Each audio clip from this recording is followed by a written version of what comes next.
ओम साई राम।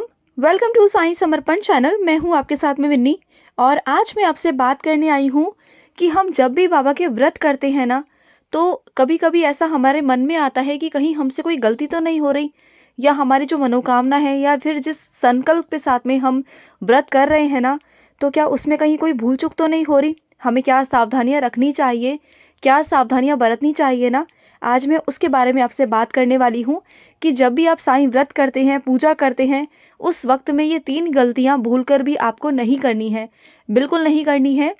इन बातों का बिल्कुल विशेषकर ध्यान रखना है आपने, और ये गलतियाँ बिल्कुल नहीं करनी। फिर आप कहोगे कि मेरी मनोकामना पूरी नहीं हो रही, ये चीज़ें नहीं हो रही, तो ये सब चीज़ें आपको ध्यान रखनी है।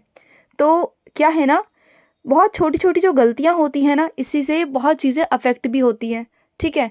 तो पहली गलती ये है कि हम जब साईं बाबा की पूजा करते हैं ना, अपने बाबा की पूजा करते हैं, तो वहाँ पे कभी आप नोटिस करना, आप वहाँ पर रोली का यानी कि जो लाल वाला टीका होता है, सिंदूर होता है, उसका यूज़ साईं बाबा के लिए नहीं किया जाता, बिल्कुल नहीं किया जाता।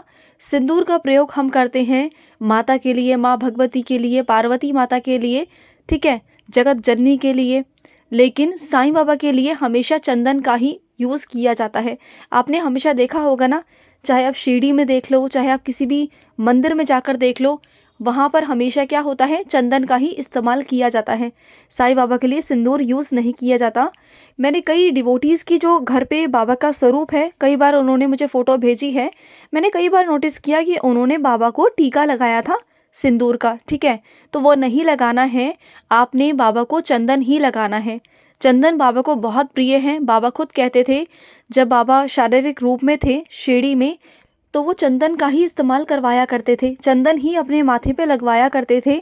आप साईं सा चरित्र खोल के देखना, आपको समझ में आएगा कि बाबा हमेशा चंदन ही लगवाते थे, चंदन ही लगता था, ठीक है? और दूसरा इम्पॉर्टेंट है कि ये गलती आप भूलकर भी ना करें, बिल्कुल ना करें। जब भी आप बाबा की पूजा करते हैं ना, सुबह के वक्त, जब भी आप पूजा कर रहे हैं या शाम को आप पूजा कर रहे हैं ना, उसके तुरंत बाद आपको झाड़ू नहीं लगाना। जो भी आपने झाड़ू पोछा जो करना है ना, जो भी काम है, वो आप पहले ही निपटा लो, उसके बाद में ही आपको पूजा करनी है। पूजा करने के बाद आपने झाड़ू घर की नहीं लगानी, ठीक है? तुरंत बाद बिल्कुल नहीं लगानी, उसके बाद थोड़ी देर बाद, आधा घंटे बाद लगा सकते हो, लेकिन शाम की पूजा के बाद तो बिल्कुल नहीं लगानी। आपको झाड़ू को छूना भी नहीं है, इससे घर की बरकत जाती है, घर की लक्ष्मी जाती है, ठीक है? तो आपने सुबह के वक्त, तो जब आप पूजा करते हैं ना बाबा की, सुबह आप काकड़ आरती कर रहे हो या बाबा की पूजा कर रहे हो, साईं सा चरित्र पढ़ रहे हो, उसके तुरंत बाद आपने झाड़ू नहीं लगानी, उसके आधे 1 घंटे बाद ही आप झाड़ू लगा सकते हो, ठीक है? और शाम के वक्त तो छूनी नहीं है, बिल्कुल नहीं छूनी झाड़ू। शाम को झाड़ू लगानी ही नहीं है आपने। आप ना पूजा करने से पहले पहले झाड़ू लगा लो, शाम के वक्त तो 4-5 बजे। उसके बाद आप पूजा पाठ कर सकते हो, फिर कोई दिक्कत नहीं होती, लेकिन पूजा पाठ के बाद झाड़ू नहीं लगाया जाता। और तीसरा कि आपने पाठ पूजा करने के बाद जब आप व्रत करते हैं, साईं व्रत करते हैं ना, उस दिन आपने किसी भी भोजन में लहसुन और प्याज का सेवन नहीं करना है। उस दिन आपने नहीं करना। वैसे आप प्याज लहसुन खा सकते हो, कोई दिक्कत नहीं है, बाबा ने कभी मना नहीं किया, लेकिन व्रत वाली बात कर रही हूँ मैं कि व्रत जब आप करते हो, बाबा की पूजा करते हो, उसके बाद आपने तुरंत में प्याज लहसुन नहीं खाना है। उस दिन आपने प्याज लहसुन छूना भी नहीं है। जैसे कई लोग होते हैं ना कि व्रत करते हैं तो एक समय का भोजन खाते हैं, ठीक है? तो आप साधारण भोजन खा सकते हो, बिना प्याज लहसुन वाला जो भोजन होता है ना, वो आप भोजन कर सकते हो, लेकिन प्याज लहसुन वाला भोजन आपने नहीं खाना, बिल्कुल नहीं खाना।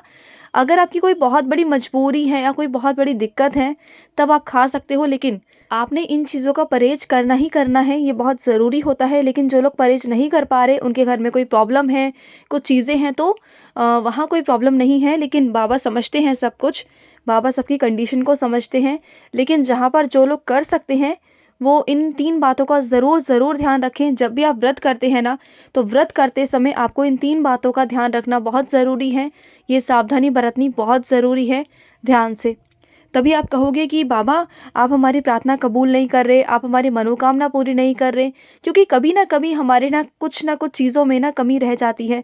कुछ ना कुछ हम पूजा पाठ कर रहे हैं तो उसमें कुछ ना कुछ गलतियाँ हो जाती हैं, जो गलतियों पर हमें विशेषकर ध्यान देना पड़ता है।